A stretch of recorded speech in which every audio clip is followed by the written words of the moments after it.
How is everybody doing this morning on Monday, October 13th? Hope you're all doing well. Welcome to another episode of Coffee with Dylan. I am getting so much feedback on my microphone. I just need to reduce the recording level just a little bit, and hopefully you can all still hear me well. I can see myself on the screen, so hopefully that means something. How are you guys doing today? How's that coffee tasting this morning? Hope it's doing well. Let's see here. Today I have, what's on my plate today? I have a midterm retest on my class about the New Testament. So got my handy textbook here to review that, and hopefully I'll do pretty well. Should do fine. I have over 100% in the class, but it's just an intro level class, so it's not exactly the most difficult, I guess. But yeah, so let's see how everybody is doing today. Well, hopefully you're all doing well, because there's no one else here. It's just me. Yeah. Okay. So you guys, books. I recently picked up a copy from the library. I pretty much get everything from the library these days, unless I can find it at a used bookstore. But I got Psychology of Money. I saw my mom reading that one and thought that I was intrigued by the title. I've only read about the first half of the first chapter or so far, but hopefully we'll get through that by the end of this week. It's pretty good. I also started Oathbringer, which is in Stormlight Archive, the third book of the Stormlight Archive, Way of Kings, Words of Radiance, and then Oathbringer. So it's pretty dang good so far. Like the first two Stormlight Archive books sucked me in about halfway. Okay, so it was a slow start and really had to get into it. And then this third book was like first page.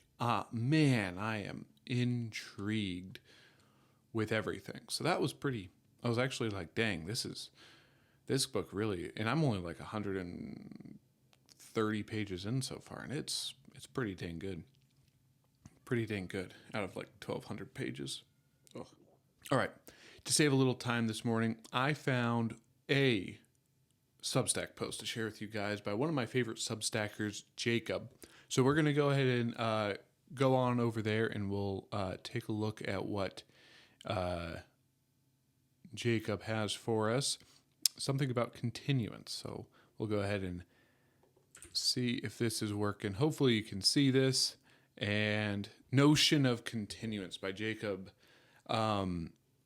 This is one of the Substacks that I recommend on our Substack, dltucker.substack.com. Study the Great Books is the name of the Substack. I pretty much read everything that Jacob puts out there. I'm not a paid subscriber, not yet. One of these days I will become one. But he's doing a lot of good work to help people provide a Christian classical education.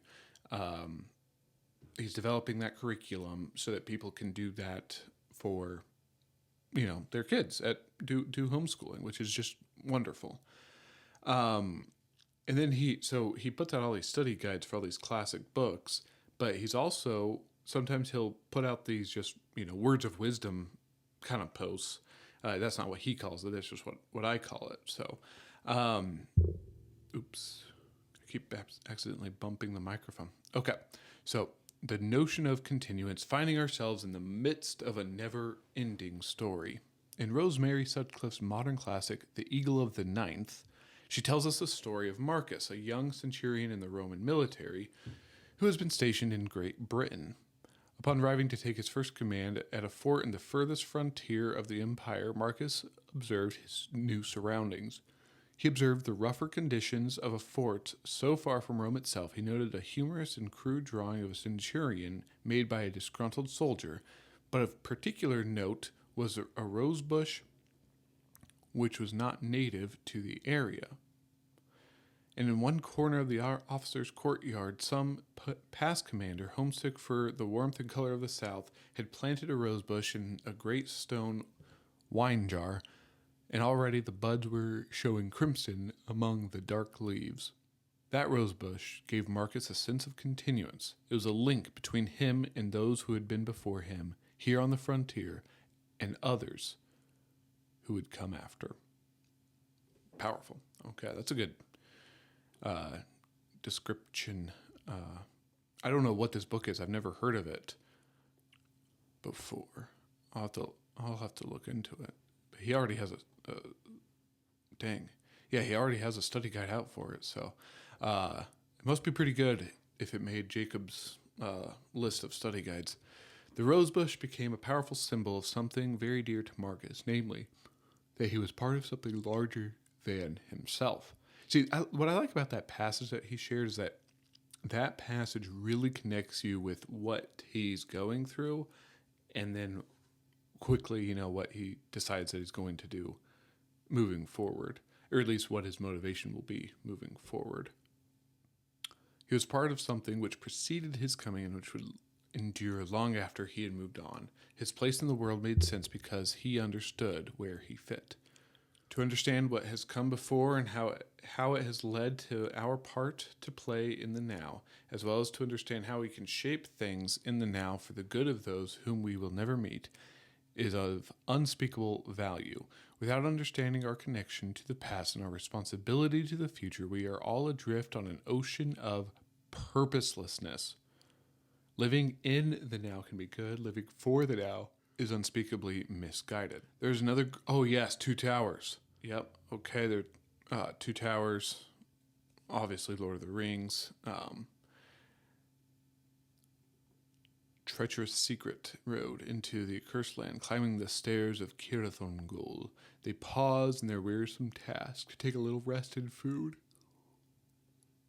I don't like anything here at all, said Frodo. Step or stone, breath or bone, earth, air, and water all seem accursed, but so our path is laid. Yes, that's so, said Sam. And we shouldn't be here at all if we'd known more about it before we started. But I suppose it's often that way. The brave things in the old tales and songs, Mr. Frodo, adventures as I used to call them. I used to think that they were things the wonderful folk of stories went out and looked for because they wanted them, because they were exciting and life was a bit dull, a kind of sport, as you might say. But that's not the way of it, with the tales that really mattered, or the ones that stay in the mind. Folks seem to have just landed in them. Usually their paths were laid out that way, as you put it. But I expect they had lots of chances, like us, of turning back. Only they didn't. And if they had, we shouldn't know, because they have been forgotten. We hear about those as just went on, and all to a good end, mind you. At least not to what folk inside a story and not outside it call a good end, coming home and finding things all right. Though not quite the same, like old Mr. Bilbo, but those aren't the best tales to hear, though they may be the best tales to get landed in. I wonder what sort of tale we've fallen into. I wonder, said Frodo. That's a long tale, of course, and goes on past the happiness and into grief and beyond it. And the Silmaril went on and came to Arendelle. And why, sir, I never thought of that before. You've got some of the light of it in that star glass that the lady gave you. Why, to think of it, we're in the same tale still. It's going on. Don't the great tales never end? No, they never end as tales, said Frodo, but the people in them come and go when their parts ended, and our part will end later, or sooner. In that powerful moment, Sam and Frodo realized that they were the present characters in a drama which had been unfolding for ages and which would continue to unfold long after their own time. The stories of the past had shaped who they were now, and what they did now would shape the stories which would be told in the future. They could not be who they were without what they had come before, and what they did now would affect what others would do and say in the future. So he's talking about what we do in life echoes in eternity. It has influence beyond the here and now. The realization of our own continuity with the past and the responsibility we have to do what is good in the now for the sake of those in the future is a critical part of understanding our purpose and belonging in God's unfolding drama. We are shaped by forces and events in the past which have had no control over. We have had no control over. Though we have no control over what it's been, we are certainly empowered by understanding what has taken been. I'm not sure I understand the phrasing of that. Our knowledge of the past informs who we are both as individuals and as a people, be it as a nation or as Christians or both. A classical Christian education seeks to imbue this idea of continuance in the bones of its students. Students deserve to understand who they are, and this comes by connecting them to their past. By knowing who they are, they may become better laborers for the good in their own day.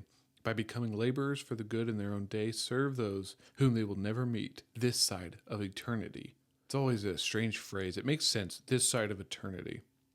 Students need to leave that same dawning moment of realization that Marcus, Sam, and Frodo had, that they are a part of an ongoing story. We'll restack that. Boom. The story never ends, even if it culminates. It is that very fact meaningful.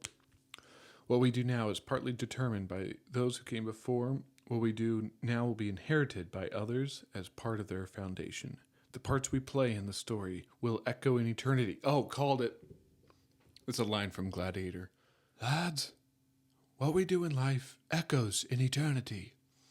We are, each of us, small to be sure, but we are part of something unfathomably great. We are riding under the Lord's guidance, part of a story that will never end, and our chapter in the story matters. The best news yet, those who are in Christ will reprise their roles in the epilogue. Okay. Yeah, that's a pretty good tale there. That's a pretty good tale. The notion of continuance. Life moves on. Boom. And I'm back. Life moves on. And I saw a quote earlier this week, maybe somewhere, that said, if you knew how quickly they'd forget you after you were gone, you wouldn't care what they think much at all. And I was like, man, that's so true. If you think about the grand scheme of life, everything you build up, dust and moths and vermin destroy it. But we still have a responsibility for our actions and the impact, the influence that we can have. But it's not in material things. And I enjoy material things. I like my books. I like my sword. They're trying to point to my sword using the camera to guide me. I like my tapestry. That Crystal actually bought this tapestry. My display, my picture of Grandpa, the math teacher. You can see, I'll adjust the camera so you can see him. That's Grandpa. I like things like that. But it could all go away, and it will go away one day. What matters is how you live your life and how you're going to influence others in that drama, right? Are you going to leave a legacy of pain and bitterness? Or are you going to leave a legacy of kindness, responsibility, bravery? Live bravely. Live responsibly. Seek wisdom. Seek understanding. All right, you guys, that's all I have for now. See you next time on another episode of Coffee with Dylan. And remember, wherever you go, the wind may fall and the rain may fall and the wind may blow, but there will still be many miles to go. Ciao.